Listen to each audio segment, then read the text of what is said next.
All right, good morning, everyone. If we can ask everyone to be seated, we'll get underway with today's program. First of all, a welcome. I'm Mike Goucher. This is On the Issues. This is our continuing series of conversations with news and policymakers, people who are doing interesting, important work in this region and beyond. We're delighted that you could be with us at 9 a.m. We typically do these at about 12:15, so we're glad that people could be here earlier in the day to join us.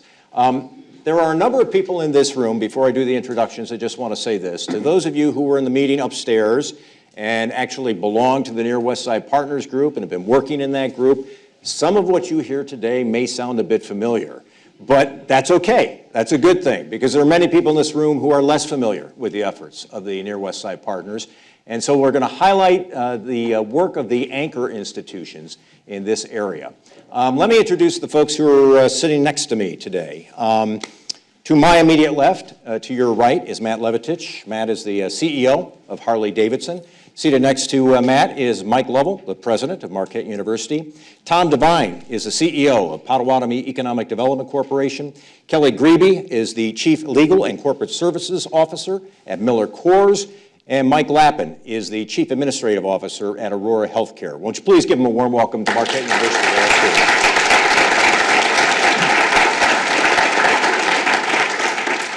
So Near West Side Partners, this is something that began about a year ago, and I want to talk about the origins of this effort to improve the Near West Side, to improve our neighborhoods. I'm going to begin with Mike Lovell, because I know you were instrumental in this, President Lovell. But I want to get each of your perspectives and the perspective of your institution about why you're involved. Mike Lovell, why do we need this? Well, this actually got started in August of 2014 when I met with Keith Wendell, the former CEO of Harley-Davidson, to talk about ways we could address safety issues that were going on in the Near West Side. And as we had the conversation, we realized to really solve the safety problem, we needed to transform the neighborhood we were located. So he and I agreed that we would co-host a symposium last October of the anchor institutions. And it was great because when we sent out the invitation, all the anchor institutions showed up because they all want to be part of doing something to really improve the area where we were located. And so for me, to be the ultimate institution that Marquette University can be, we want the neighborhood to be a place where people feel safe and secure and they want to live, and there's shops and restaurants. So we're pretty excited about what's happening here. Matt Levitich, you're Keith Wendell's successor. So why does Harley feel so strongly about this? What motivated you to become a part of this effort? Harley's been in the community in that facility for 112 years, and so we're very much a part of the neighborhood. And I know, been at the company for 20 years, and I've been, a part of a lot and aware of a lot of our initiatives to invest in our neighborhood. And same basic mission, where people live and work and play. We want to invest to make it a stronger community.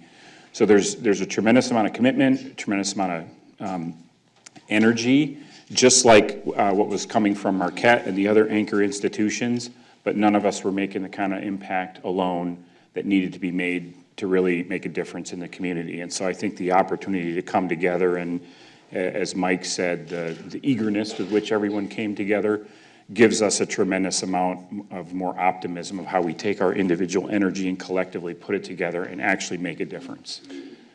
Tom Devine, let me have you address it from the perspective of Potawatomi. What is it about this effort that was worthwhile pursuing?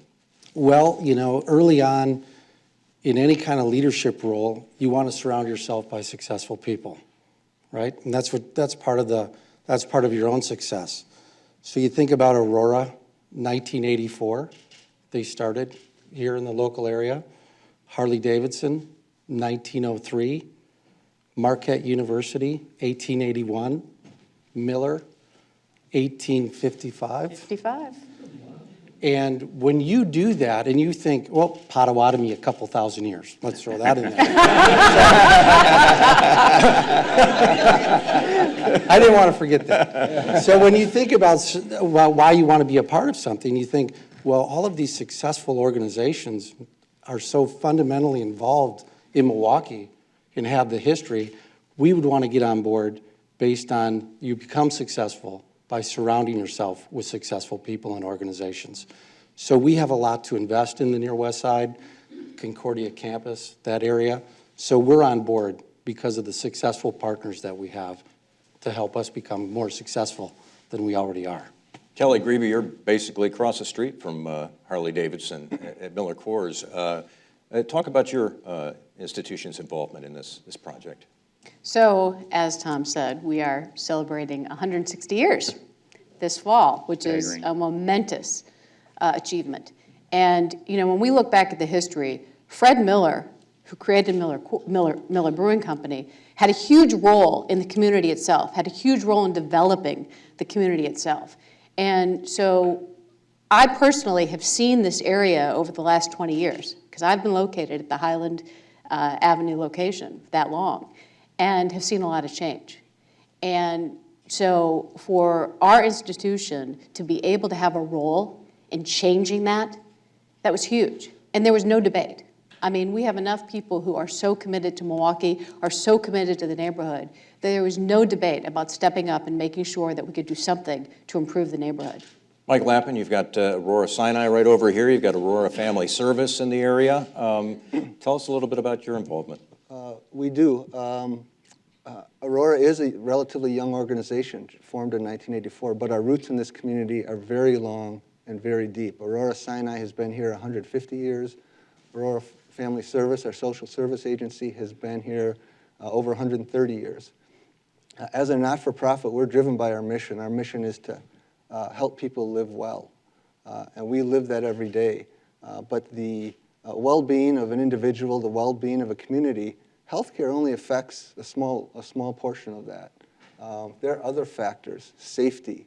Are people feel safe in their neighborhoods? Are they feel safe in their home? Quality education. Access to affordable and nutritious food. Things like that are an important part of the well-being of an individual, the well-being of a community. So we looked at this as an excellent opportunity, as Mike said upstairs, perhaps the most important opportunity we're working on, to work with successful organizations, successful institutions in Milwaukee to address these issues, to make this community the attractive and thriving community that we all want. Let's talk about the issues facing the Near West Side. I want to talk a little bit about crime, because one of the first initiatives of this organization is something called PARC, which is an acronym for Promoting Assets, Reducing Crime. Let's talk about the reducing crime part of this. Was there agreement amongst all of the anchor institutions that we need to tackle crime first? That's the most pressing need, Matt Levitich? Well, I think, you know, from the standpoint of safety, right, it's one of the most fundamental, foundational human needs, right? And when you talk about learning, you can't learn if you don't feel safe, if you don't feel secure. And I'm talking about the residents primarily, but certainly our employees that are, you know, we could, each of us, put up a fence around our facility, right? That's not investing in the neighborhood, right? That's not investing in making a difference where we live and work. And this whole idea of safety and security being a foundational requirement that enables people to have a more fulfilling life, at least from my perspective, it's absolutely, you know, the bedrock. And this is important too for you. I mean, you've got employees in your building. You're recruiting employees to come to work at Harley-Davidson. You've got people who come to town and visit the Harley Museum, but they want to go to the place where it all began. I mean, this is real-life stuff. This is important to the future of your company. It is, and, you know, I was talking to Kelly at this morning's meeting about, you know, one of my favorite places in Milwaukee is Miller Valley, right? Driving through basically an active factory in the middle of a neighborhood, and you could just see how this organically grew over 100 years, Harley right across the street. We're an integral part of the neighborhood.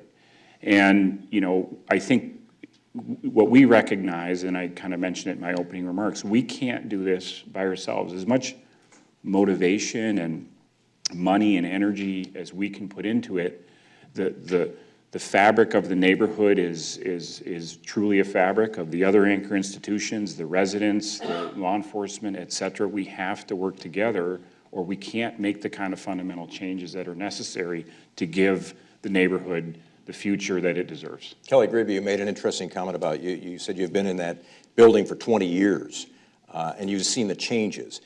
You were obviously concerned about some of what you saw over that period of time. Do you feel better about it now, being a part of this joint effort in terms to address it? Oh, definitely. I mean, that's why it's so important, is that as you've seen some of the deterioration in the crime, and again, let's not forget it's a both and. You know, we need to do both. We absolutely need to reduce the crime in order to promote the assets, because we do have a lot of assets. But over the course of the 20 years, it's come to the point where you would not hesitate to walk anywhere, particularly as a woman. You could walk anytime. I mean, if you were there working late, you could go running, not an issue. I would definitely not feel comfortable doing that now. And I don't want that to be the case. And what I feel that we are doing is we are working to ensure that the entire neighborhood becomes safer, and it's a place that I, as a woman, a man, anyone can walk out and feel safe. Going running at night, go out to lunch, all of the things that we want to be able to do. Mike Lappin? I agree. There is certainly a real issue with crime. There's also the perception that goes with it and the impact that it has on the businesses. We have a wonderful hospital in Aurora Sinai, but I think the perception of a lot of people is it's an urban hospital. It doesn't have the same services that our other hospitals do, and people don't feel comfortable coming down there. When in fact it is held to the same standards of service, the same standards of quality of all of our other hospitals. It is full service like our other hospitals, and it's a safe place to go. We have made investments at the hospital, including just adding a blue light system tied into to our security system at Sinai to enhance the safety.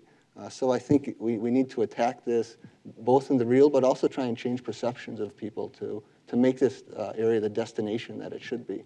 Tom Devine, the tribe, is investing in the former Concordia University site. Clearly, you feel there's a value to doing business in that area, and yet the crime issue is still very important. What do you tell people about why you're doing business there, and what are your specific concerns about crime?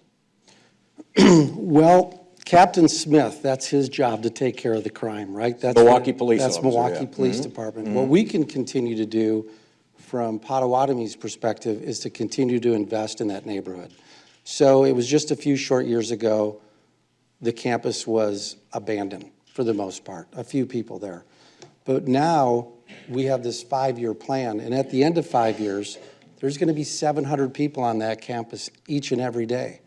And just restoring that neighborhood and what that does to the home ownership and what it does to people's property values, the home values, it just continues to grow around what we have in Concordia and very close to all these other anchor tenants. If we just grow organically around our own neighborhood, we will start overlapping and influencing, and crime will go away because it won't go away just by accident. It goes away with a plan, the park plan, the initiative. But we just have to promote our assets, bring people in, talk to our employees, give them a safe place to come to work, give them a safe opportunity to buy a home in the neighborhood, go running at night, being able to go out to lunch and grab a cup of coffee and feel real comfortable that investing not only in a job opportunity here, but investing in a home here. So they take care of their space, and it just, ripple effect from there. Sure. President Lovell, one of the first accomplishments, I guess we could say, of this new agency is you've got a Marquette police force now. This is part and parcel of who we are as a university. We've got to convince parents that when they drop off their kids here at school, they're going to be safe. This is a big deal. Well, I was just out at Brookfield East High School yesterday, and I was getting a tour of their new innovation center and met some students, and the very first question I got was, what are you doing about safety, from one of the students? And so I was very proud to say that through the police force and the park initiative, that crime is down 50% compared to last year. So we're making 50%? 50%. Very tangible results from that one thing.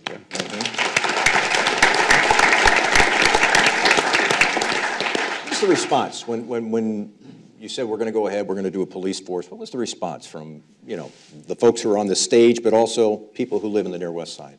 It was actually very positive. And they looked at this as, because we were doing it jointly, with Milwaukee Police Department, doing it with the DA's office in a very coordinated manner.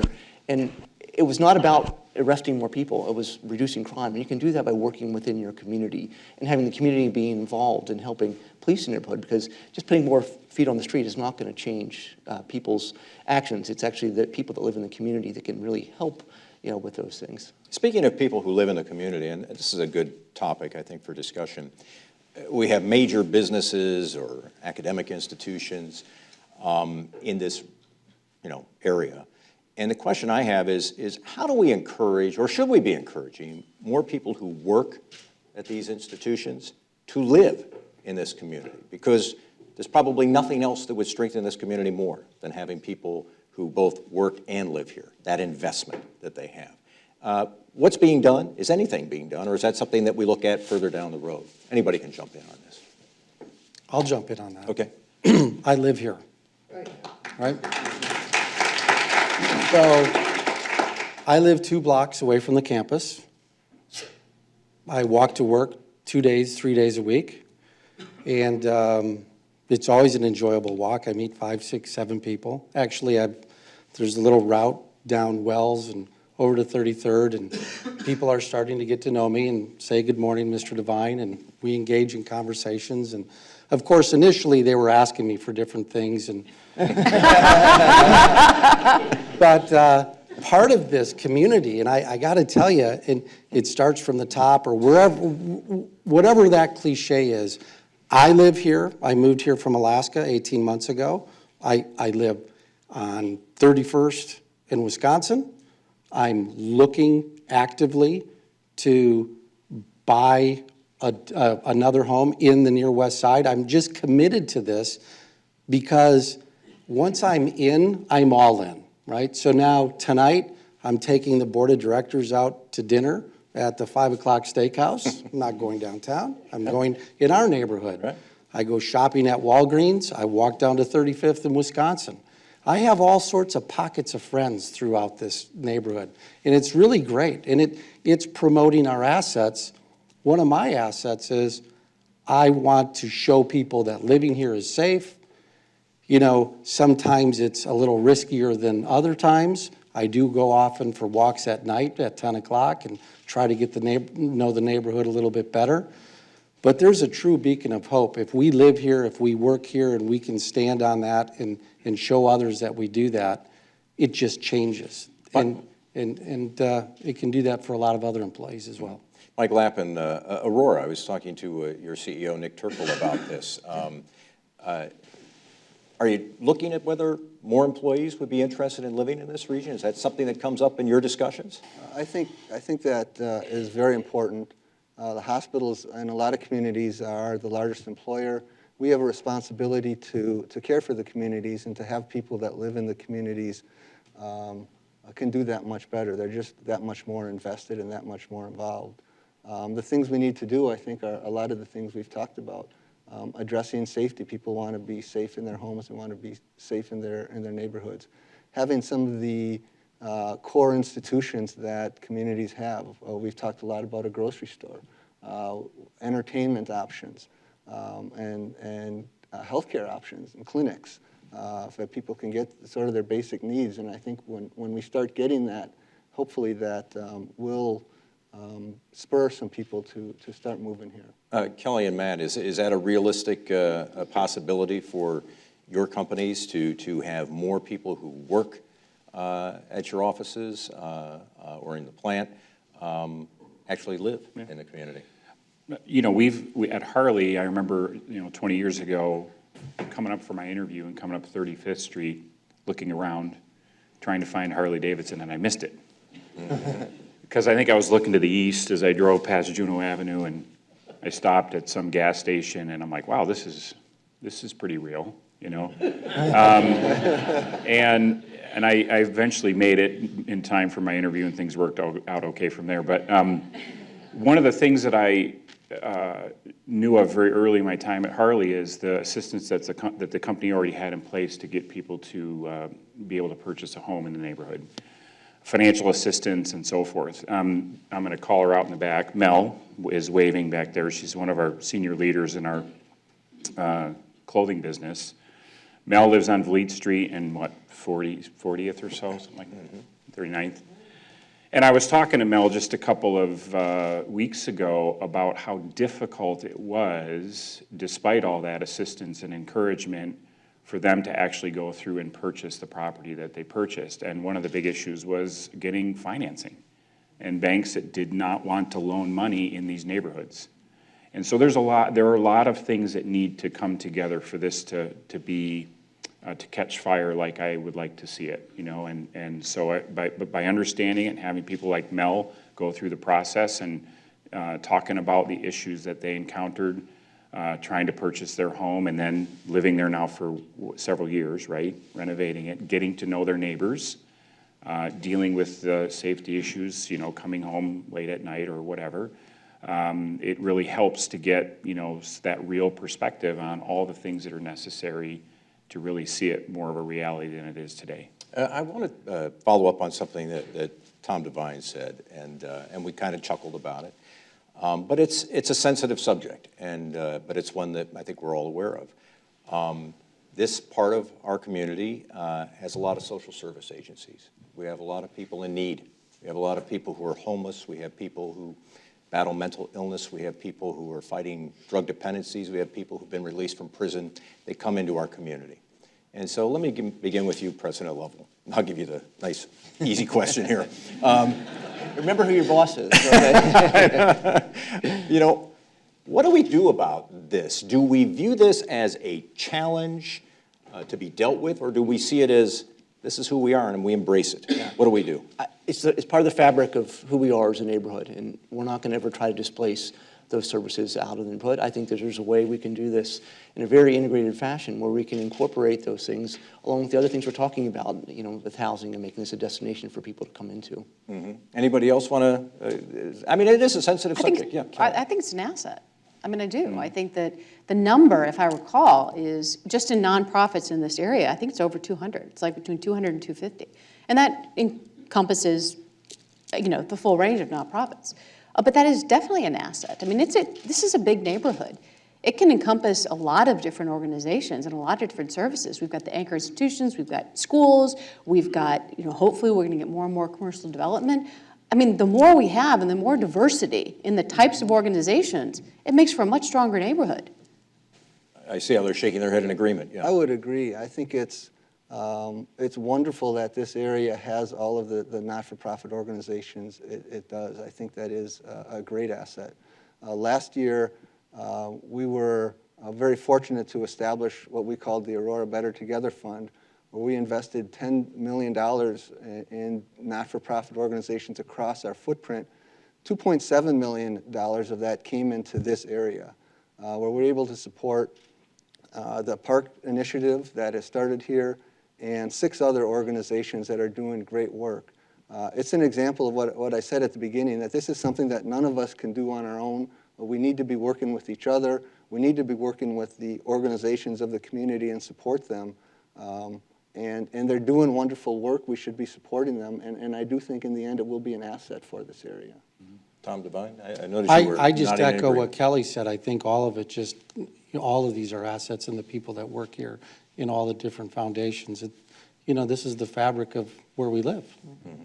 Matt, anything? Well, you know, you could say that all this is a reflection of the need, which it is, but the real exciting part to me is it's a reflection of the passion and the positive energy that exists in the community. And this, you know, we're up here, we get to speak on behalf of this initiative, and it goes way beyond these anchor institutions as we are called. It is the community, it is our community. And if we can be a catalyst, near West Side Partners, to unite the community energy and channel it, we're going to make a tremendous impact that none of us alone can make, no community agency or individual can make. And so the opportunity to bring all that energy together and focus it on meaningful progress, to me, is tremendously exciting. And I agree with everybody, these are assets and a reflection of the incredible energy and passion that exists right here in this community to make it better. Let's talk for a moment about economic development. What, if any, role do your institutions play in furthering economic development in this area? You all have your own brands, you're all well known. I would argue that probably all of you have pretty well-respected institutions. Is there a role for you in helping encourage development by others in this West Side? Well, absolutely, and I think, the easiest, I'm going to say the easiest thing, for people to walk away, right? And we as institutions, we're committed, right? This is home. This is meaningful, just speaking from the Harley-Davidson perspective. You mentioned it earlier. This is the birthplace of Harley-Davidson, and people come and get married on our doorstep. This is how, really, they do. Sometimes we have to say, excuse me, pardon me, I have to get to work. But when you think of what that facility means to our passionate riders globally, it is an incredible asset for us to be where we are.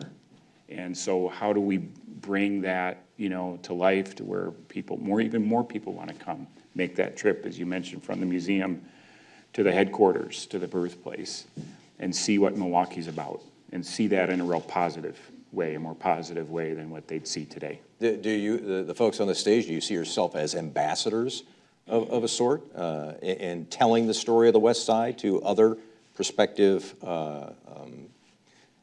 business interests? I think we have to. We are the 5 largest institutions here, the 5 largest in the city probably, and to be thriving in the community, you want development and you want that energy that we've been talking about. And so we have to take the message and carry that out for everyone. President Lovell? Well, I speak publicly, a lot, and this is something I talk about everywhere that I go because I'm very proud of this initiative, and I think I said upstairs, might be the most important initiative that I've ever done in my career. And so we do have to be actively involved in bringing commercial enterprises into the area.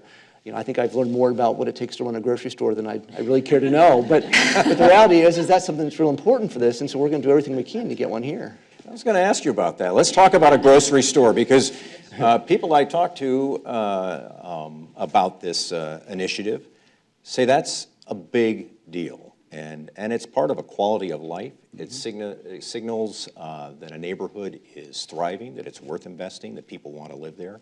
And without it, there's a statement in that. So what do we do about getting a grocery store? What can be done? Is there anything these anchor institutions can do to apply a little pressure on a good-hearted grocer to say, hey, come do business? Anything? Tom? Well, let me speak about, that's Dr. Lovell's opportunity. He owns the grocery store. I think we can all agree. But to the other question, I have an appointment over the next 2 months to walk 4 other companies through this near West Side to give them an opportunity to look at what they could develop and open up a store and open up a restaurant and open up different, come here. There are other places in town in Milwaukee, but I brought them and said, take a ride with me, take a walk with me, let me show you. Let's build the vision of what this street could be. Let's build the vision of what that street could be. And could you imagine if you invested today, what the value of your company and your store would be worth in 10 years? Really, it's huge. If you want an investment, invest here, right now. What kind of questions are they asking you, these prospective? Safety questions. Safety questions. That's the first one. So we walk, and then I introduce them to some of my friends that I've developed on the street. It's all, they need to feel.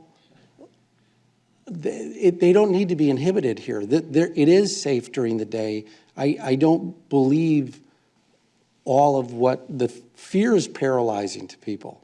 So just stop it and get out on the street, meet some people, extend a hand, introduce yourself, and develop new friends. Friends don't hurt each other. Friends help each other. So part of the question was, what are they asking? Right. Well, they were asking, who would come to my store? And I'm saying, well, I have 700 people coming to my campus in the next 5 years. Who's going to come to my store? Who's going to patronize my restaurant, my coffee shop? Well, the students are going to go there. Harley employees are going to go there.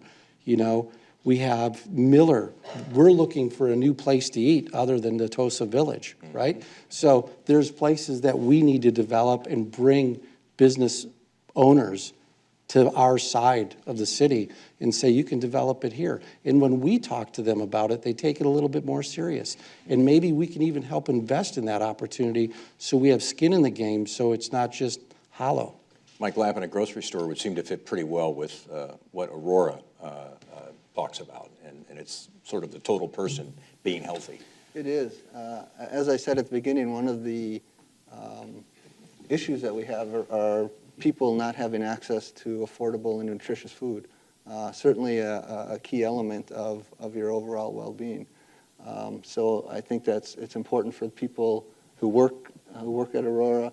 It's important for the community, for people to have that. If we're going to create the community we want for people to come to live here and work here.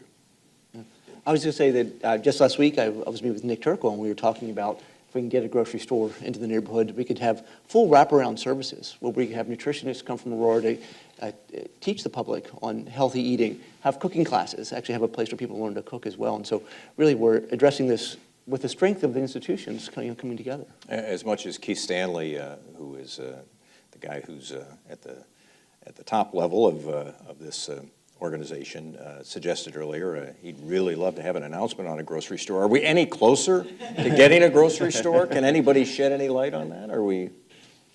They're all looking at you. I know. Dr. Level owns it. Thank you. No pressure. No. Until all the I's are dotted and T's are crossed, we can't really talk about it. But we've made a lot of progress that way.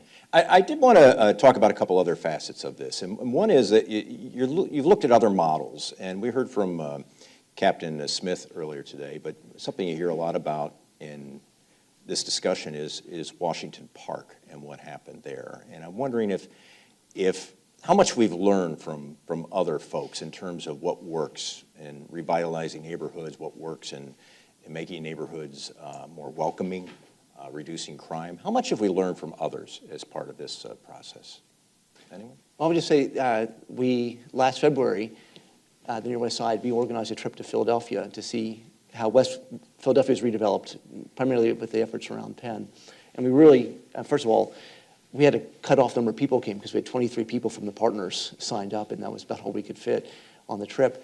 But we learned several things. We learned that the grocery store, walk-to-work programs, high-performing schools, those are the things that really transform the neighborhood. And it's things that we were already planning on doing, so for us it was verification. But I think what the biggest takeaway for me with that trip was Penn essentially did it by themselves. And we have these great partners and these great assets that it took Penn 17 years. It's not going to take us 17 years to do this because we have so many people working on it. Give us some perspective on the neighborhood surrounding Penn, because we think, we have certain things we have to tackle here, but University of Pennsylvania had some big issues to tackle. It was so bad that they had McDonald's just on the fringe of campus, and they called it McDeath because so many people were getting shot and killed in the parking lot. And so I would say the depth of their problem that they started with was greater than what we were facing. Mm-hmm. You mentioned, President Lovell, that we've seen a 50% reduction in crime in the first 6 months, I think you said.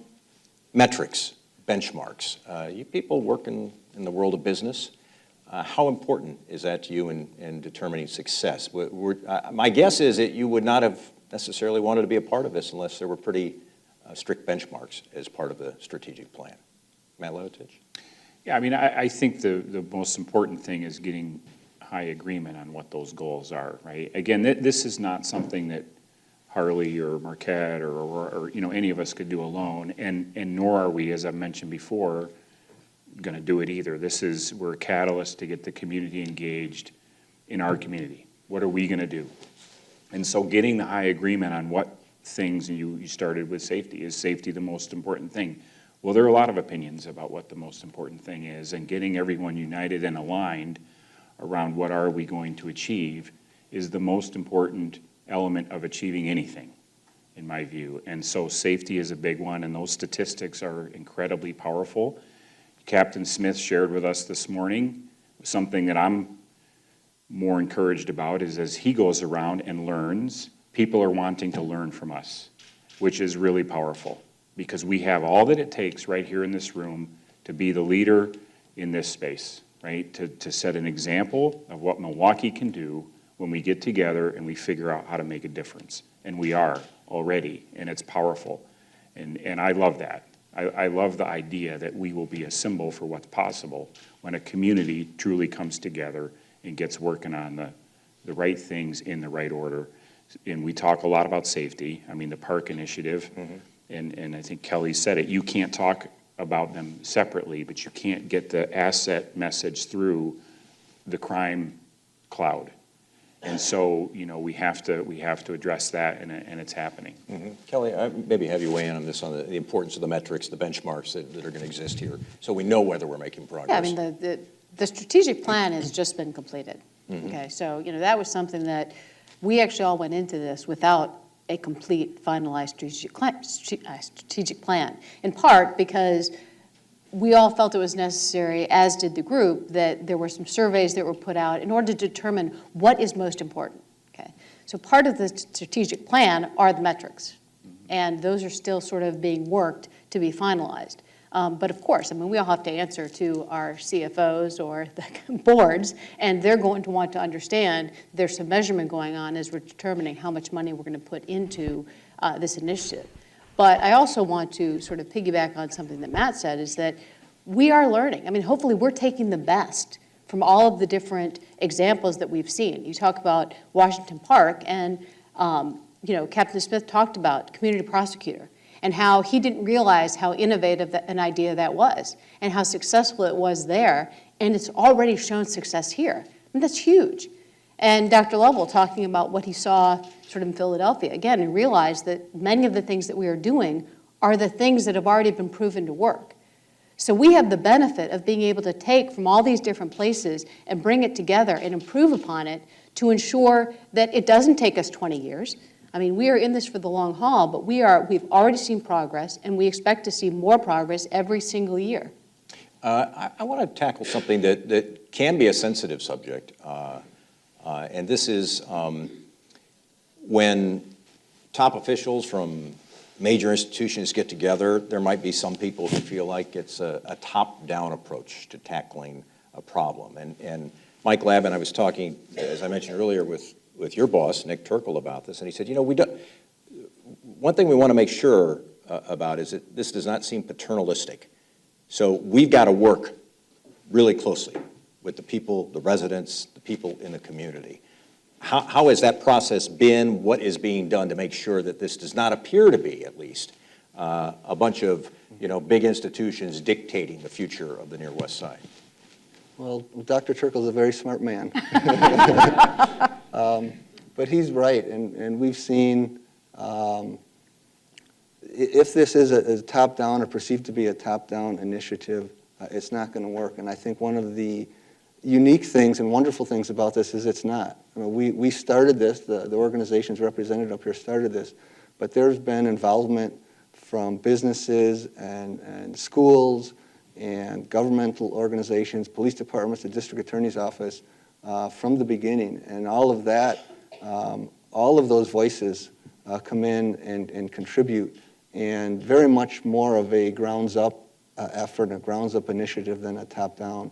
And I think the people on the ground who are really living this every day need to own it, and that's what we're striving to achieve, and I think we're well on the way to doing that. I'm going to go right down the list, because this is an important point, I think, in this discussion. Kelly, I'll have you kind of jump in here on you know, how you make sure that this, I guess, is somewhat organic, is maybe a popular word in today's Well, I jargon. think, you know, one of the things we heard this morning is how involved the residents are. And that's absolutely necessary. I mean, we can't do it. I mean, top-down approach is not going to work. I mean, just throwing money at the problem is not going to work. So unless you have the involvement of the residents and those who are in the neighborhood, we are not going to see any improvement whatsoever. And we have had that involvement from day one.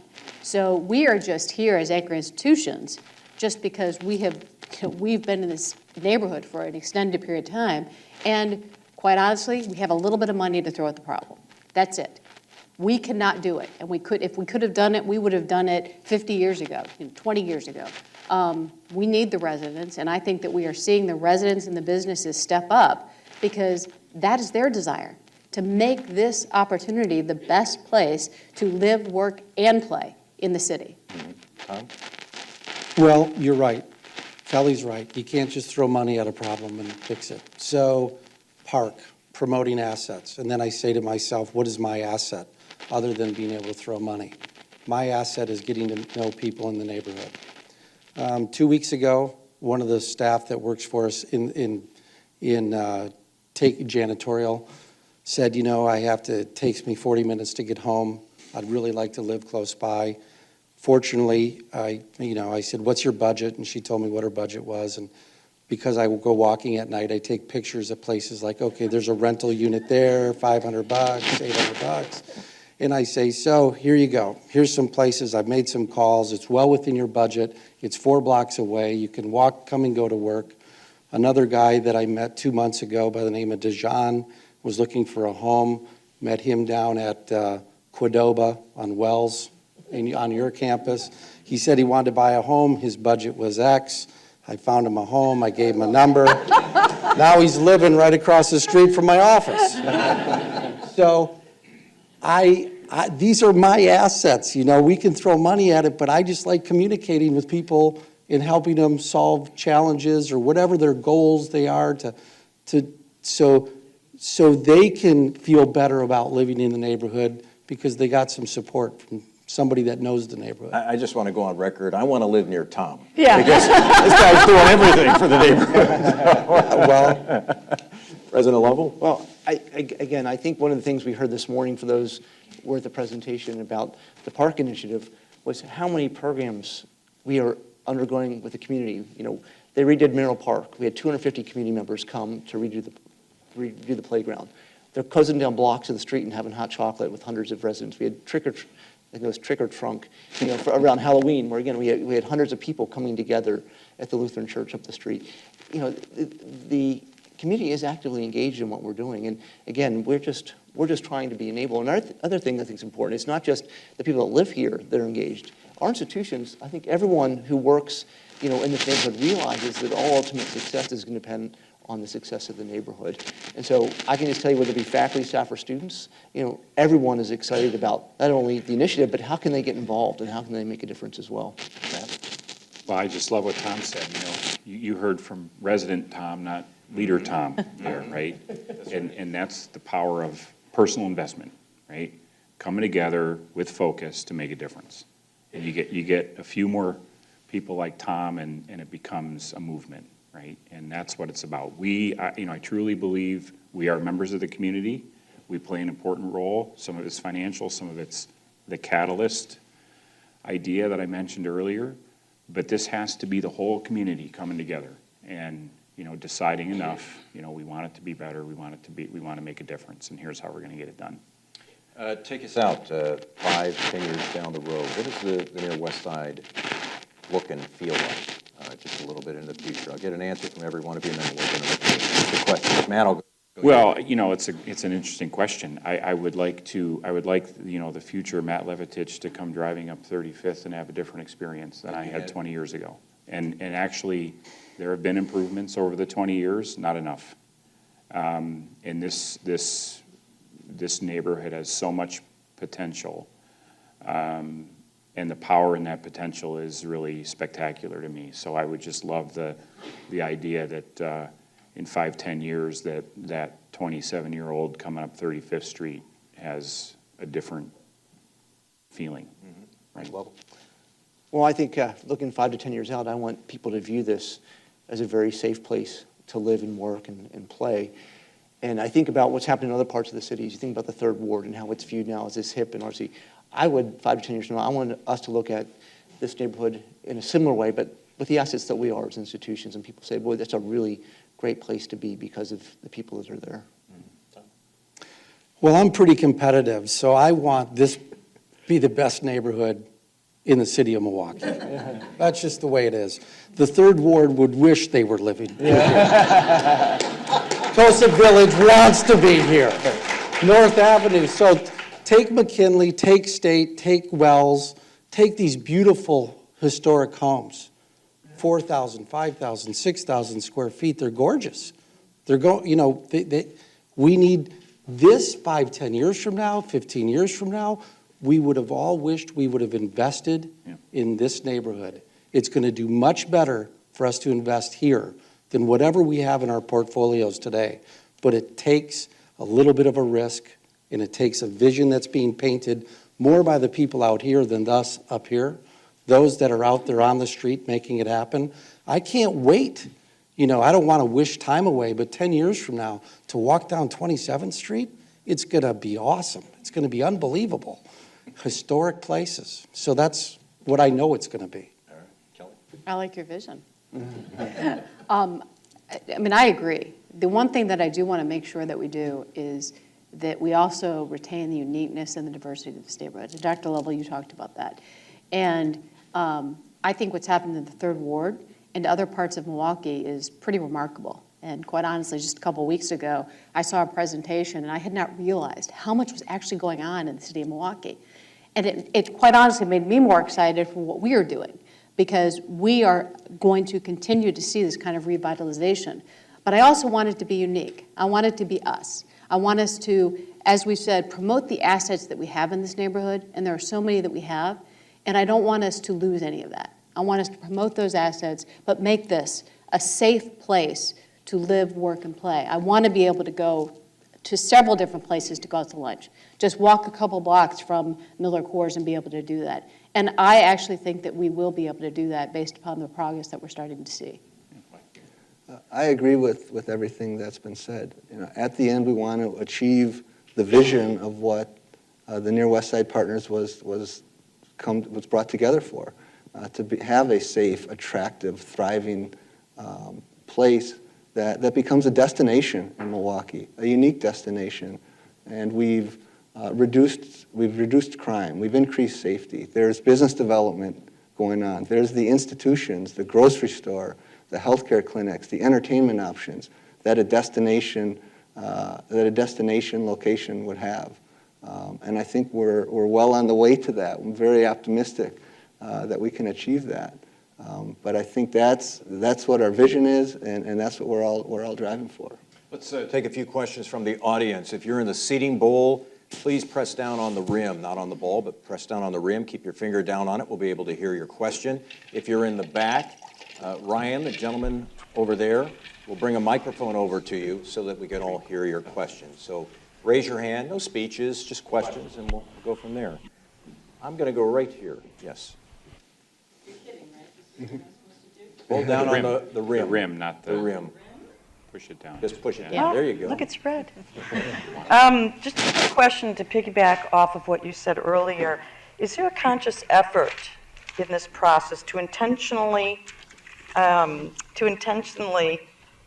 prevent the downside of gentrification as you go through this process in order to maintain those assets that are existing today?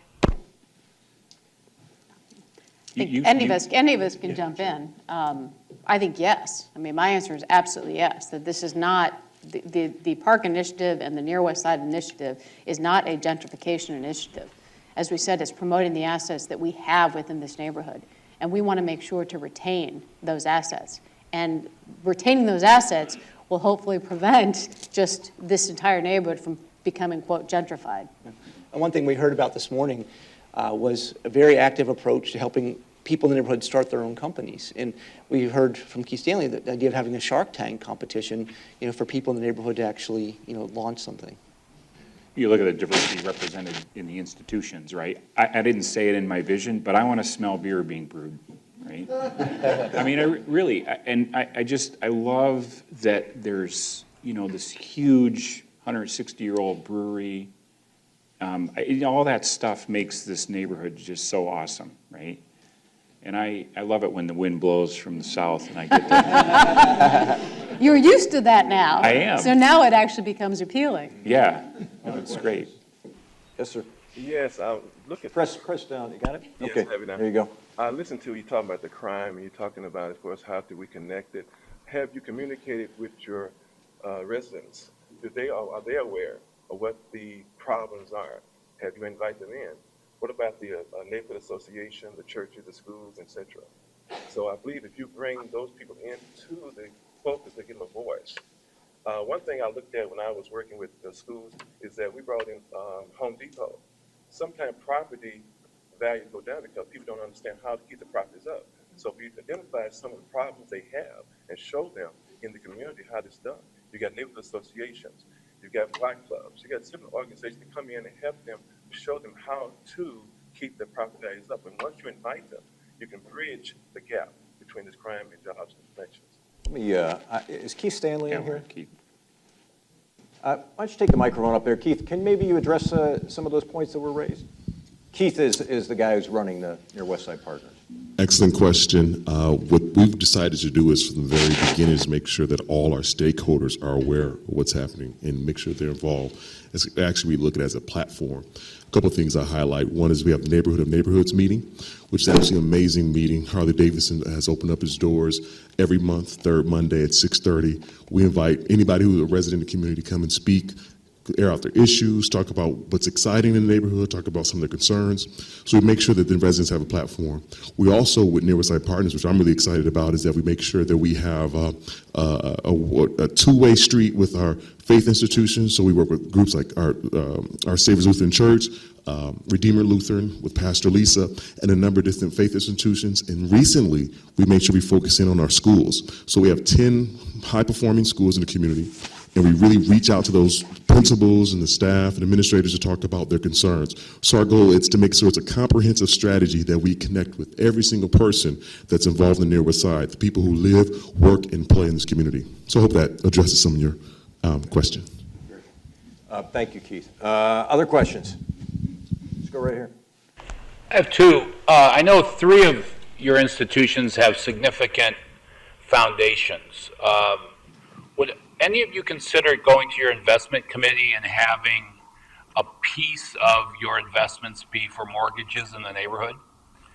And secondly, the optics of this is still terrible. I mean, for a very long time, I and other people have come to these meetings to talk about crime in the inner city, whatever the talk is. But it's still basically all white here. I mean, it's still the wrong optic. So I have a suggestion for you. Somebody said there's 250 nonprofits in the area. Would each of you take the leader of one of those and drag them along wherever you go to talk about this initiative so that it doesn't look like Milwaukee is still an all-white group trying to fix the problems of Black people and Latinos and, those situations? It's been the same look for 30 years. So I'll take the first question, and I'm actually going to invite our president of the foundation, our VP of HR and president of the Harley Foundation, Tonnet Calloway, to speak. Tonnet's grew up in the neighborhood, and the focus of the Harley Foundation since I've been a part of the company has been to invest in the communities in which we work. So that's not just Near West Side, the plants, and they have investment committees that meet to figure out what's the best way to make a difference in the community where the facility is. So maybe Tonnet can speak a little bit to the work that we do with the nonprofits in this area. First of all, I'm going to give a little bit of my background. Forgive me, but I'm going to be a little protective of my leadership team and those represented up there. My other title is VP, Global Vice President of Human Resources, and I've been with the company for 18 years, University of Chicago grad, law student, or a lawyer. Born and raised, my parents live on 18th and Valete, still do, and so I have a vested interest in this community. I was speaking to a reporter yesterday, and I said, what used to be Kohl's on our property was a thriving grocery store, and my parents shopped there. And I remember waiting in the parking lot for Mom to pick up apple turnovers, which they used to home make there, sitting in that car looking at Harley and saying, God, I want to work there, right? And now, a million years later, 18 years almost 18 years with the company, I'm proud to be a member of that. But what I'm really proud of, and I thank you for the question, although I am protective of all the people there, particularly the one in the end there.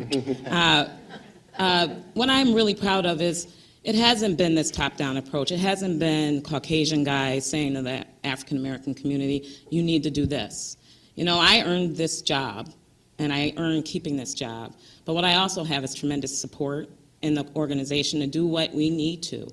And what we have done is reached out to a number of organizations. We've had a long history with Habitat for Humanity, not just building homes, which you will see them right around Harley-Davidson, where our employees for team building go out and build those homes, and they do it gladly. They aren't forced to do it. It's something actually it's a pull from the business. To your question, we also work with Habitat for Humanity on repairs of homes, because what you said is a great suggestion. People don't know in the community necessarily how to maintain their homes. We've worked with Habitat for Humanity for that. All of the schools in the area, within a 1-block radius, and we've got a pool to extend that 2 blocks radius, MPS schools we have worked with, not just to give money, but our employees are in those schools volunteering at least once a quarter. And some of it, I don't even know what they're doing. They're out there, and then they report back some of the volunteer hours. And then the other pieces of the importance for us in being in the community, we have an African-American burg, we have a young professional burg, and we have a women's burg. And they make it a point to be out in the community doing what they think that needs to be done to really help the community. We have a mission that says, for us, making sure everyone has a chance at personal freedom is tremendous for us, and we live it every day. So while I appreciate your question, I think there's a lot of things behind the scene that you're not seeing. Keith Stanley, who runs Near West Side Partners, has just been an amazing leader. But there's been Paul Jones, who is in this audience. Where is he? Who is our general counsel, who has helped, I think, mentor and be a huge support to Keith and what he's going through. And Paul and I work together, and we've got some plans you guys don't know about, but we're working on that. And so it's been. Do that. but there's a partnership. Nobody does anything alone. And while I appreciate what you're saying, I think it's coming from a good heart. If you look in this room today, there's not just white faces. Megan, who runs our weigh station. Where are you, Megan? From Safe and Sound. Is she here? Oh, she just ran out on me. You know, my only point in all, while I appreciate that there's a lot going on that you don't necessarily see, that is driven by the members of the community. John, we have neighborhood communities come into our facility. So these are the members of the community of all colors that tell us basically what they'd like to see us do. If you notice on our campus, there's been a lot of improvements. There'll continue to be, but we haven't put fences up. We want the community to be a part of Harley-Davidson. And if Matt lets me spend the money I want to spend, it's going to be beautiful and not restricted. It's just going to be gorgeous, and we're going to want the community to come in, everybody in the community. So feel free to talk more. I'd be more than happy to talk more. Michael Lappin, you wanted to add something to that. I'd like Thank you.